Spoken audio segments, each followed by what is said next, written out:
各位親愛嘅寶寶們，除咗我哋身體健康好緊要咧，家居嘅健康都係好緊要。因為香港咧出咗名㗎啦，回南天咧超級潮濕，香港嘅潮濕係直情誇張，出毛啦，動場落雨啦，係咪好誇張？咗好多啲嘅嘢都會發霉，譬如手袋，大家都會好擔心。咁好多朋友仔咧都會喺香港擺唔同嘅抽濕包啦、抽濕器啦咁樣。咁但係抽濕器咧下下都咁大錯，你冇由房擺一個、廳擺一個、廚房擺一個、廁所擺一個㗎嘛？咁太大啦，香港嘅細小家居唔啱。咁我呢個咧係一個無線嘅抽濕器嚟嘅喎。咁佢有咩咁好咧？佢咧就係可觀性嘅，你見到入邊好多珠珠啦。咁呢啲珠珠係可以循環再用嘅。咁你最好嘅地方就唔會污染地球啦，亦都唔會話翻一個循環一個生態密封系統又會食翻落我哋個口啦。咁同埋咧佢可以造福下一代啦，因為唔會話製造咁多垃圾啦。咁一個如果你唔跌爛佢嘅咧，其實可以用足成10年嘅，OK，甚至乎更長嘅時間。咁佢用法就好簡單嘅，你邊度需要擺邊度，你可以咁樣對落鞋櫃又得，咁樣擺落去你個海味櫃又得，咁樣瞓低喺你嘅衣櫃又得，擺落你個手袋又得。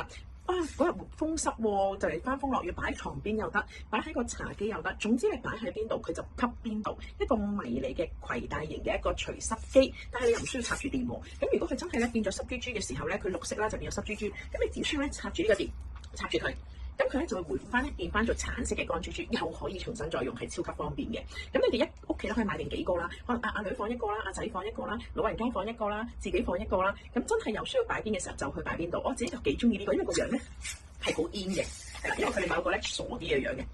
呢個我唔咁中意呢個傻啲，雖然佢都可以瞓低，但係佢個樣傻啲。咁佢有個好處就係佢唔會漏水啦，唔會話泄咗啲水出嚟倒瀉水啦，又唔會話造成唔環保啦，更加唔會話咧佢會爆漿啦或者出水啦，唔會。咁你邊度用就擺邊度，個人又靚仔。甚至乎啲朋友仔有玩一啲叫做相機啦，可以擺相機嘅地方，要防潮地方，或者擺喺電視隔離啦。我真係試過咧，有一次潮濕到咧，嗰陣時細個電視機都開唔到，濕到不得了。咁呢個就可以幫到大家，非常之方便，買2個有優惠，咁可以買定4個啦，自己用啦，奶奶用啦，邊個用都得。因為每一個咧佢都要配電視，幫你插翻可以循環再用，台灣製造。